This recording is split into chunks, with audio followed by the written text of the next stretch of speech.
Hey everybody, it's KJ here, aka Valley FC on social media. It is great to be able to start a new channel here with you all, and I'm excited about it. Today on this channel, I'm going to be highlighting getting to know the women's soccer card market. For a while, I've been into this market, studying it, learning it, buying cards, buying and selling, honestly, in the market. I've been holding some cards back for the future.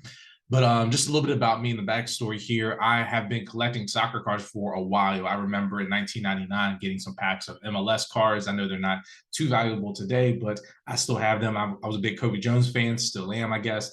And I PC him, and I've always just enjoyed the sport, but also particularly American players. But also during that time was one of the peak seasons for the women's U.S. national team. And I remember watching Mia Hamm play. I remember watching Brianna Scurry playing and me finding an affinity for just seeing her play between the pipes and watch her just be a solid goalkeeper in the world. And that was very, very encouraging for me as a young player who was aspiring to play the game.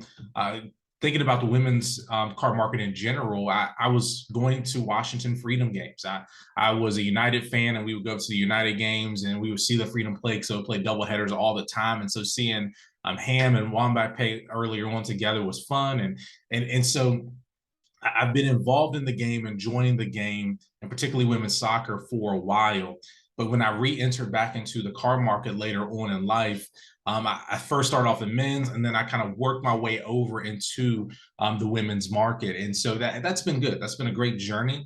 But as I've been diving into the women's market, I've seen some disparities in prices, for the sense of value that a card should have. And so I really want to talk about that on this channel and really help us to have those types of conversations, because we want to see maturity on the market, and it's going to take good intentional conversations for us to get there. And so let me give a preface here.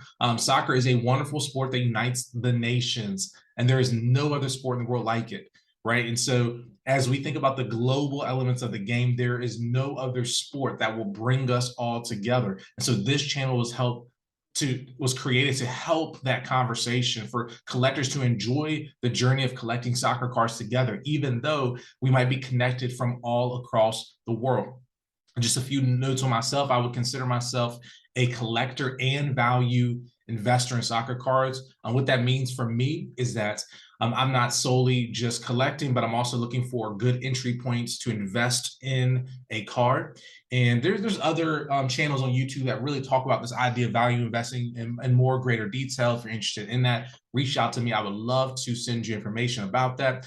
But for me, just to get started in this video, I'm not going to go into too much detail of what that looks like, but you'll probably pick up on it by the cards that I would say, hey, this is a great card to pick up based on pop counts, condition rarity, all of those types of factors. Also, I would state, though, that this channel is by no means financial advice. I'm not telling you to make a decision that you should make on your own. I would really encourage you to talk to your own financial advisor. I do not want to be that, and I don't desire to ever be that for you. Cars are a speculative asset that you get to enjoy, and maybe you'll get to benefit on a hobby that you love. And so just remember that. In step with that idea is that this is also an opinion-oriented channel. This is not, everything I say is not fact. It is based on the best research to my knowledge, but there's an opinions that are going to come out on the market that you might disagree with, and I welcome that. And so we need to build a community of collectors that are talking about these ideas and really thinking about where the market is and where it's going based on the cards that are accessible to us. And so the aim is we need to build a solid community, a community of collectors, so that we can enjoy the sport together. And so as we focus in on women's soccer cards, we need to just be aware that soccer is one of the fastest growing markets. It's the fourth largest market. And since the sports card boom, the soccer card market has blossomed and peaked, but it eventually hit its corrective course. And so when it corrects, when the market's correct, there's adjustments that are being made. But while the men's market grew in many ways and developed and gained maturity, the women's market was kind of trailing behind a little bit. A few of the key players in the market grew drastically, but the rest of the market kind of trailed behind in many ways. Some prospects have done well. And for the most part, we have two players that Americans really like: Mia Hamm, Alex Morgan. And from there, you can add in a few others like Tobin and Press and maybe Rodman and a few other American players. But in the most creative sense, in the most analytical sense, people have not measured the market by the sense of the tenure of legends. We've not assessed the market more based on value of contribution to play on the field. The market kind of grew quickly without a lot of conversations on, okay, what cars should be more valuable, what cars shouldn't be as valuable. That's a main reason why one of the Mia Hamm rookies went up quickly in pop count when it wasn't that rare of a card. It is a very common card. And so I think this matters because as there's going to be more eyes on the market in this season, we need to be aware. We need to be aware of what's happening. And education on the market will help to drive us. So we need to have a community where conversations can take place. And so we're trying to build that. If you're interested in going on that journey, please reach out to me. Below in the description, there's going to be a link to a Discourse group on women's soccer cards. We would love to have you join us for that as we are having conversations about the market and seeking to see the market grow and mature and develop as we are adding to our collections and as we are talking about women's soccer cards. And so I would encourage you to join us for that. And so as I'm talking about this idea of education on the market, the women's soccer card market has a great group of collectors. The base is strong that supports the market. Yet we need to continue to build a community created for value investing by considering market analysis and other possible factors. That's what I'm advocating for.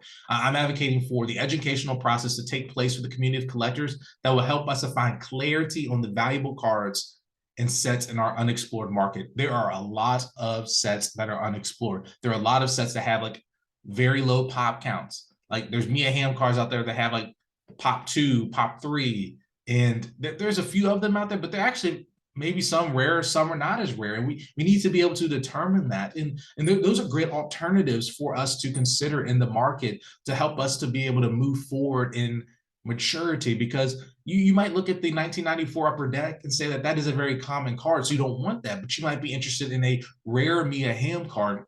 And that's going to be key as you consider something like the pre-modern market. And so since more collectors are going to be looking in, let's begin the process and determine the key sets and learn market trends. And let's learn where there is disparities between a few different players and see whom should be valued more, who should be valued less. And that's going to lead to maturity. That's what we're aiming for here, maturity and the conversation of the market. So let's begin by having a breakdown of the soccer card market. We're going to divide it up into two different periodizations. First is going to be the pre-modern.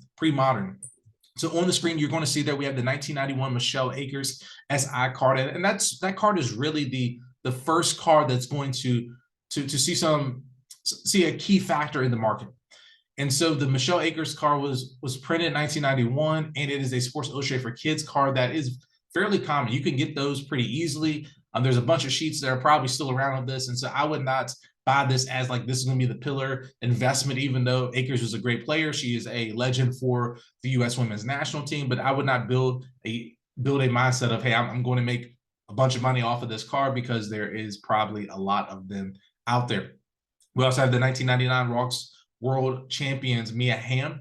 And I wanted to show that card because that's a set. There was two different sets in 1999 that came out, but this is a set that was highlighting that championship run there. And that is a great action shot of Mia Hamm taking that volley there. That is a beautiful picture. And that card has fairly low pop count. And that is something for us to recall as we see that the 1994 Upper Deck has went up in probably 600 or so pop count. I have it in a later screen, that we can get this one and it's probably under 10. And that's something for us to remember and to consider. We have the 2000 Upper Deck Mia Hamm. That was in the MLS set there. And so that was an insert that was there. And that's a nice card of Mia Hamm. A nice little action shot as well. And so we're going to see this in the market. We're going to see the 90s into early 2000s have a handful of releases for the U.S. women's national team. But then it's not until later on that we get even more specific releases for the leagues and things like that. And so the reason why we are just allowing the market to understand the pre-modern market as 1991 to 2010 is that we see this is the generation of the 91ers and the 99ers, and that many of their cards are in this set. And then we transition in about 2010, 2011 era into a more modern understanding of the market. We're seeing more patches, we're seeing more autos and different elements like that. There's also kind of the passing on, and we're going to see that Alex Morgan is probably a key player in that. I would say in the pre-modern market, Mia Hamm has that, and then Alex Morgan is one guiding the modern market forward there in this iteration. And so that's kind of helpful for us to have some guardrails to understanding the market. But if there's one takeaway I want you to have, is that the pre-modern market is very unexplored. It is very unexplored, okay? And so in this video, we're actually only going to highlight the pre-modern side, and then in part 2, we're going to do the modern side of it. But let me just kind of mention some of the contours of the modern side of the market. We have the Alex Morgan Upper Deck 2011. That is the card I was mentioning, very popular card. It has been graded quite widely. But there's also an auto of this set that's very intriguing as well. We then have the 2020-21 Topps UEFA Chrome Putellas. Like that's a great card. That is a great card for Putellas there. That is the gold. There's many parallels in that set that I will be highlighting in the next video, but that has become, for some, it's going to be the premier set to collect, I would say, for them in the modern market. That's something to consider as Topps Chrome has finally hit the shelves for the women's side for the UEFA. That's a fun set to rip. It was a great open, and there's many great players that you can collect in that set. And the reason why I kind of put some golds up here is because we have a fascination for gold in the modern era, and I think that's rightfully so in many ways. But then we have the Sophia Smith Parkside Promising Prospects 2020 card. It's a fairly short print card, and with Sophia's movement in the ladder right now, a lot of people are loving her play. She's playing really great soccer. She just won Player of the Year in the WSL, but also the U.S. Women's Soccer Player of the Year as well, and that's great. That's great for her. She's a young talent, and she's a quality player on the field for the U.S. Women's National Team. And because of the nature of the current market, U.S. women's players drives the market in some way, shape, or fashion. And so we got to keep an eye out for Sophia Smith, as if she keeps ascending, she might take a mantle there where people are really trying to invest in her cardboard. And so just keep that in mind here. But let's continue looking at the pre-modern key sets. The pre-modern key sets. Now, I'm not going to highlight every set because I want us to continue to explore the market and think about it, but I want to mention some of the more pertinent sets to our imaginations for our understanding of how to approach the market.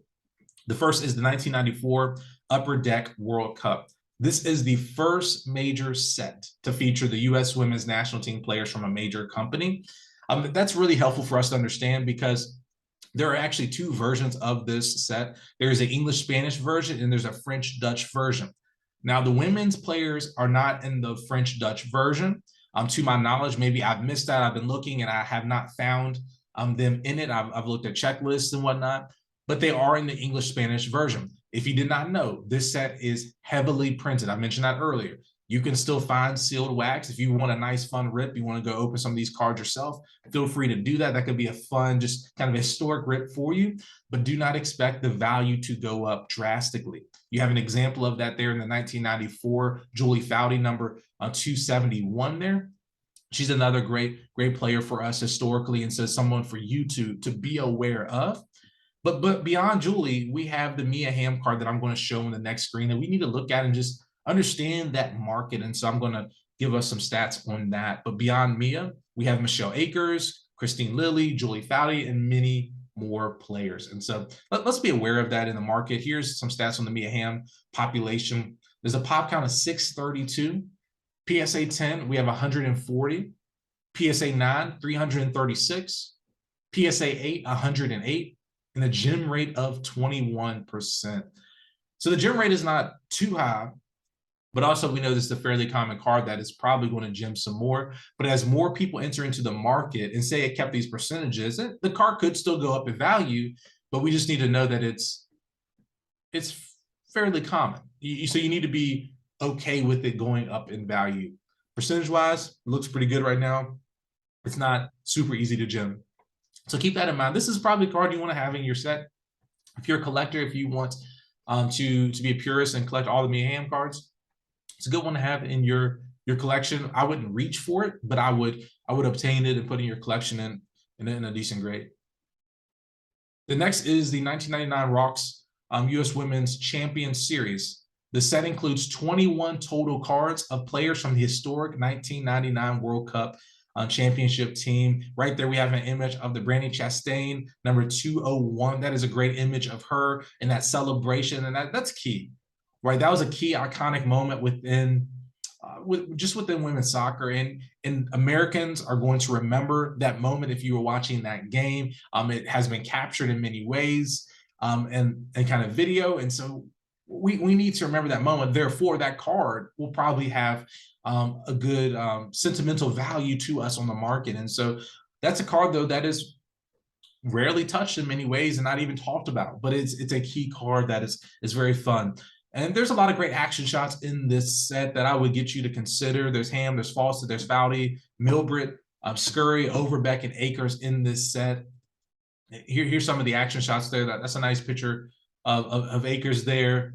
Handling the ball, possession there. And I think it's interesting too. I just want to note this.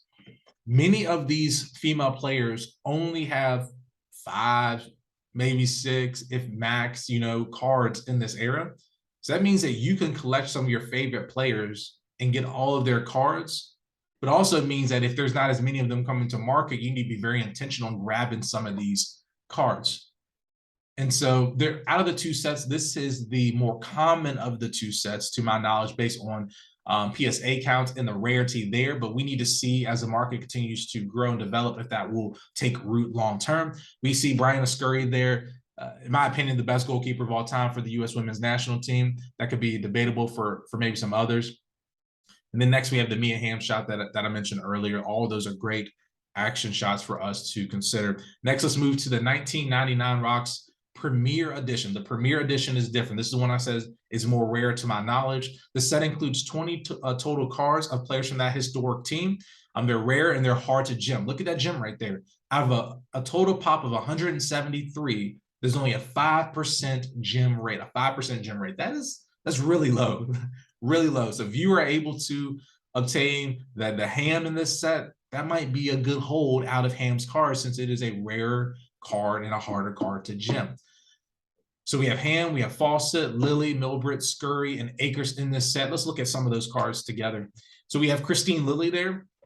Nice shot there, Brandi Chastain, and then that Mia Hamm card there, So be on the lookout for that card. Hopefully you might be able to pick up a few of those and see if you have a chance at gemming them yourself. That'd probably be your best play in it. I've not seen one come to market recently as a PSA 10, and so maybe somebody's just sitting on some of those. But that's a fun set. That's a fun set to try to collect and add to your collection. So we've mentioned 2 great, maybe undervalued sets for you to consider. I want to offer another one to us here. And this is the 2004 Choice U.S. Women's National Soccer Team set. This is probably my favorite set in the pre-modern era. The reason is because there's 34 total cards from players in the set, and it's the set that includes the last playing career cards for the 1991 and 1999 team players. It doesn't have everybody, but it has some of them. But particularly from the 1999 team, I think this is fairly key. Because it has a combination of headshots and action shots, and it's kind of like the passing of the torch type of set. In many ways, it reminds me of like mega cracks going on in Spain. The images, the action shots here are just great. It's a licensed product as well, and so you might not be familiar with Choice as a brand or a company. Also, you might not be familiar as Rocks as a brand or a company, but those are both licensed products, and so that's something to know about the women's card market, is that there are going to be cards from different companies because they were not having the same opportunities to be printed by Upper Deck or the Paninis, the Tops of the world. And so we need to value these sets that are licensed and that were a mainstay at that time to give the shine and the light to these women's players. But in the image that's on the screen, you probably see the 2004 Choice Mia Hamm number 21. That is a great headshot. I would add that to my collection if I'm collecting Mia Hamm. I do have that card in my collection. And so all cards on the table there. I think the Mia Hamm cards in this set are great, and they're worth adding to it.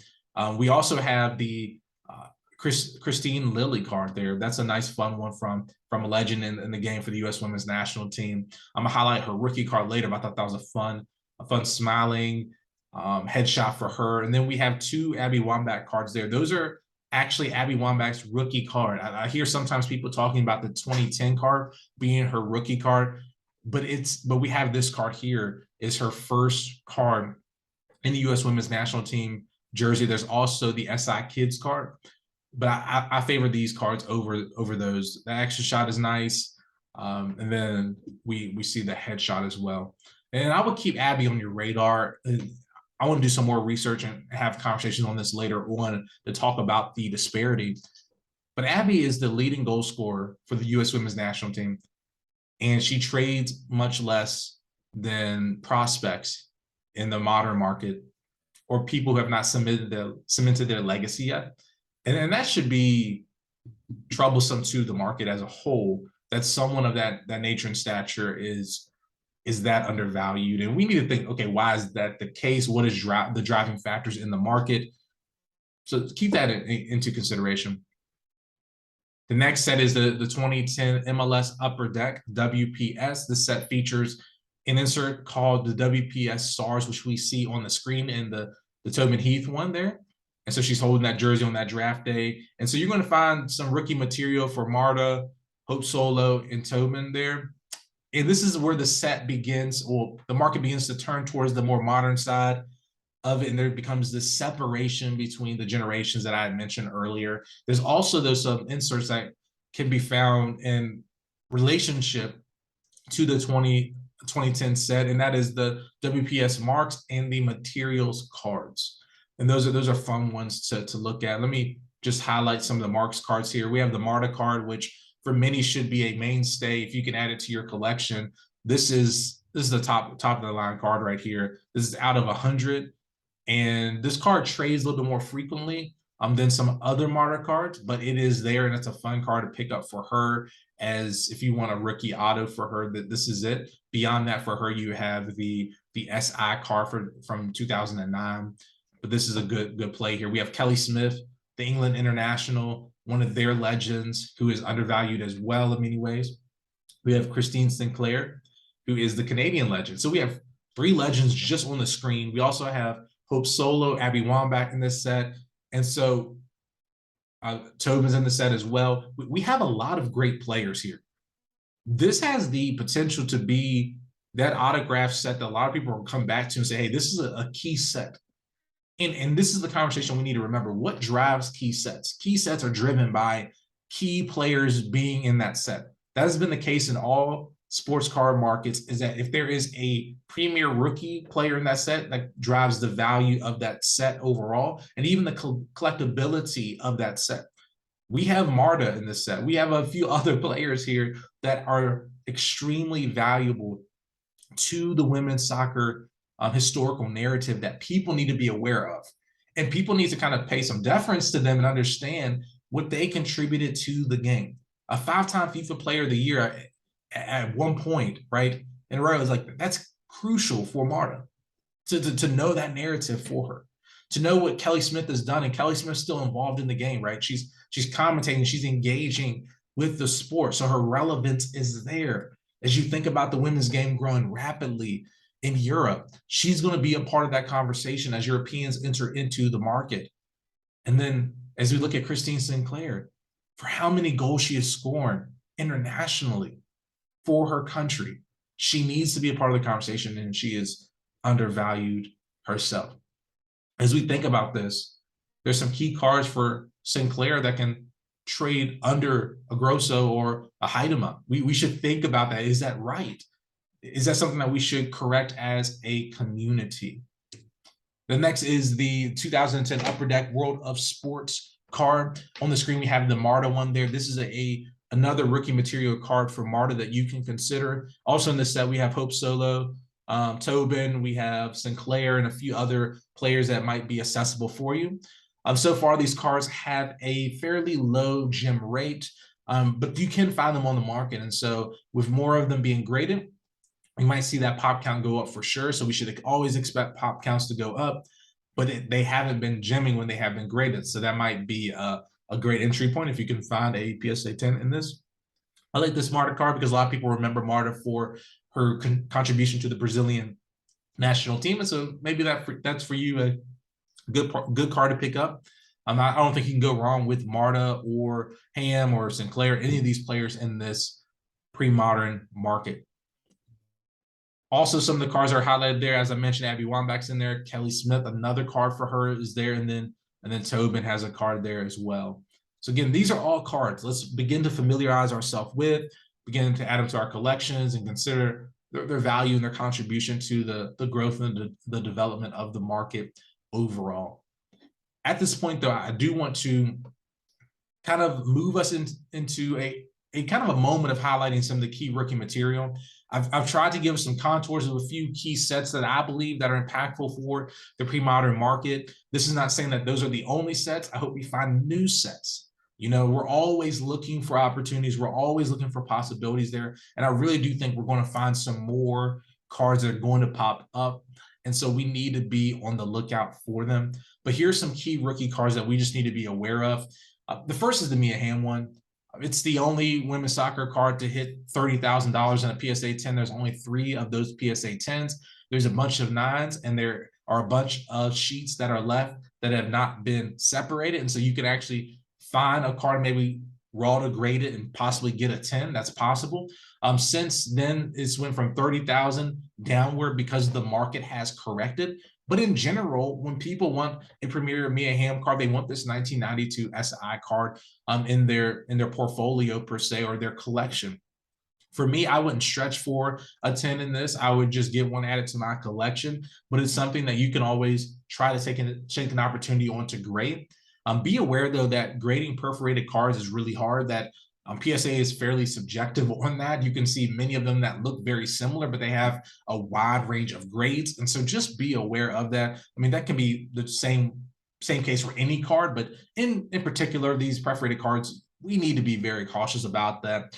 For that reason of that 10 being so high, many people then have shifted over to the 1994 card, which is a fun card as well, of her kicking the ball. And I've already showed you the pop count on that, and so I will not go too deep into that. Next, we have Kristine Lilly.